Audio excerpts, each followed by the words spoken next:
జమ్మూ కాశ్మీర్లో ఉగ్రవాదుల కాల్పుల్లో మృతి చెందిన ఆర్మీ జవాన్ కార్తిక్ మృతదేహాన్ని అతని స్వగ్రామానికి తీసుకొచ్చారు.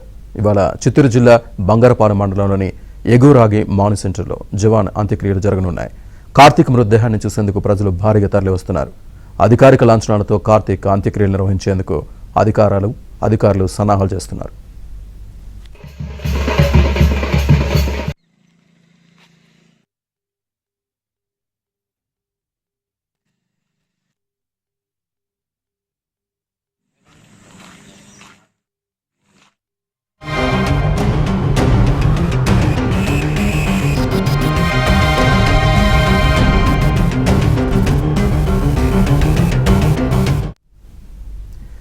జమ్మూ కాశ్మీర్లో ఉగ్రవాదుల కాల్పుల్లో మృతి చెందిన ఆర్మీ జవాన్ కార్తిక్ మృతదేహాన్ని అతని స్వగ్రామానికి తీసుకొచ్చారు.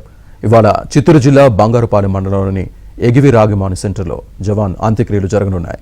కార్తిక్ మృతదేహాన్ని చూసేందుకు ప్రజలు భారీగా తరలివస్తున్నారు. అధికారిక లాంఛనాలతో కార్తిక్ అంత్యక్రియలు నిర్వహించేందుకు అధికారులు సన్నాహాలు చేస్తున్నారు.